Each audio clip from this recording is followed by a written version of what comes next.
मुंज म्हणजेच उपनयन हा एक हिंदू धार्मिक संस्कार आहे। ब्राह्मण वर्णात जन्मलेल्या पुरुषांसाठी सांगितला आहे। या संस्कारानंतर संस्कारित व्यक्ती आपल्या पालकांपासून दूर होऊन स्वतःच्या शिक्षणावर लक्ष केंद्रित करते। या संस्कारात यज्ञोपवीत म्हणजे जानवं धारण करणे हा मुख्य विधी असतो। या सर्व विधींमध्ये चौल संस्कार करण्याची चाल आहे। लहानग्या बटूला लंगोट नेसवून इंद्रिय निग्रह समजवणारा हा महत्त्वाचा संस्कार आहे। बटूला गुरुदीक्षा घ्यावयाच्या आधी शेवटचे आईचे उष्टे खाण्याचा एक कार्यक्रम असतो। त्याला मातृभोजन असे संबोधले जाते।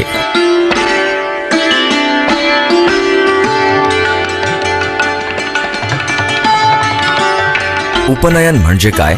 गायत्री मंत्राचा उपदेश, देवस्वितरेश ते ब्रह्मचारी आणि मंगलाष्टकानंतर बटूचे आचार्य जे मुखनिरीक्षण करतो, यापैकी प्रत्येकाला उपनयन समजवणारे 3 पक्ष होतात। वेदाध्ययनाला सुरुवात या दृष्टीने गायत्री मंत्राच्या उपदेशाला अनन्यसाधारण महत्त्व देण्यात येते।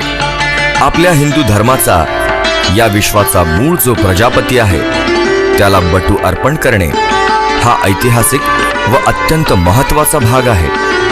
म्हणून त्याचे 16 संस्कारात परंपरा या दृष्टीने विशेष महत्त्व आहे।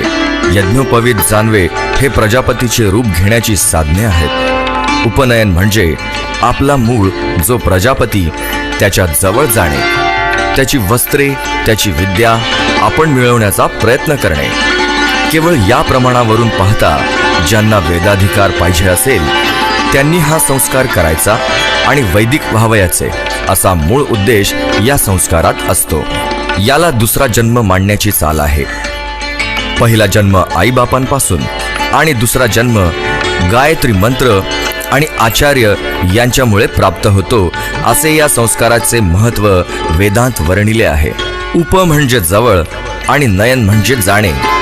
ज्या संस्काराने विद्यार्थ्याला गुरुच्या जवळ घेऊन जाण्यात येते त्याला उपनयन संस्कार म्हणतात। सर्व 16 संस्कारात उपनयन संस्कार हा सर्वात श्रेष्ठ आहे।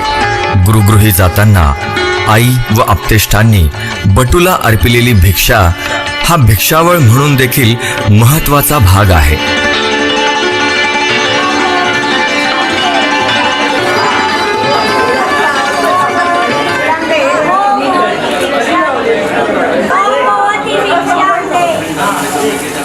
हा संस्कार केल्याने बटूला वेदाध्ययनाचा अधिकार प्राप्त होतो, तसेच वैदिक धर्मात सांगितलेली कर्मे करण्याचाही अधिकार प्राप्त होतो।